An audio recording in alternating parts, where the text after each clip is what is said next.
ప్రియమైన సహోదర సహోదరీమణులారా, యేసుక్రీస్తు నామములో మీ అందరికీ శుభములు. ఈ రోజు దేవుడు మీతో ఒక గొప్ప వాగ్దానం మాట్లాడుతున్నాడు. మన జీవితంలో చాలాసార్లు మనం భయపడతాము. రేపు ఏమవుతుందో అని భయం, మన ఆరోగ్యం గురించి భయం, మన కుటుంబం గురించి భయం, మన భవిష్యత్తు గురించి భయం. కొన్నిసార్లు మనం ఒంటరిగా ఉన్నట్లు అనిపిస్తుంది. కాని ఈ రోజు దేవుడు మీతో చెబుతున్నాడు, భయపడకుడి. హగ్గయి 2:5 ఇలా చెబుతుంది, నా ఆత్మ మీ మధ్యన ఉన్నది గనుక భయపడకుడి. ఇది దేవుని ప్రత్యక్ష వాగ్దానం. దేవుడు చెబుతున్నాడు, నా ఆత్మ మీతో ఉన్నది, కాబట్టి భయపడకండి. ఇది ఒక ఆజ్ఞ మరియు ఒక ఓదార్పు.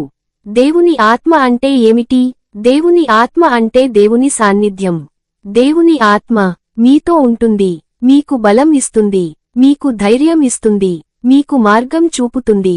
మీరు ఒంటరిగా లేరు. దేవుడు మీతో ఉన్నాడు. మీరు నిద్రపోతున్నప్పుడు కూడా, మీరు పని చేస్తున్నప్పుడు కూడా, మీరు బాధలో ఉన్నప్పుడు కూడా దేవుడు మీతో ఉన్నాడు. భయం ఎలా వస్తుంది? భయం మన ఆలోచనల నుండి వస్తుంది. మనము పరిస్థితులను చూసి భయపడతాము.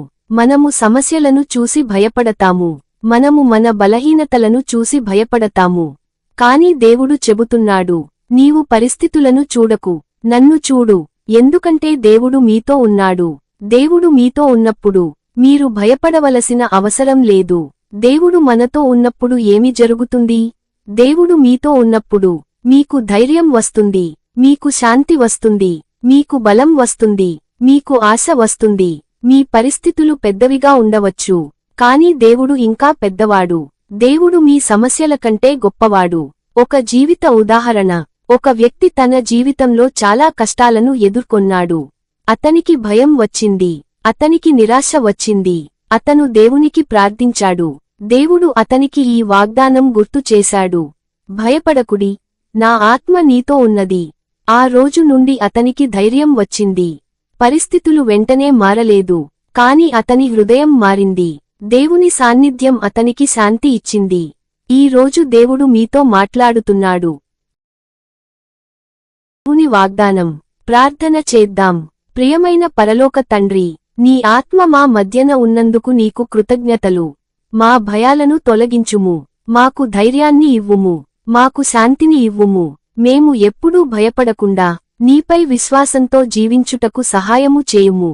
నీ సాన్నిధ్యం ఎల్లప్పుడూ మాతో ఉండునట్లు చేయుము. యేసు నామములో ప్రార్థించుచున్నాము. ఆమెన్. ఈ వీడియో మీకు ఆశీర్వాదంగా ఉంటే లైక్ చేయండి, షేర్ చేయండి. మరిన్ని దేవుని వాక్యాల కోసం సబ్స్క్రైబ్ చేయండి. దేవుడు మిమ్మల్ని ఆశీర్వదించుగాక.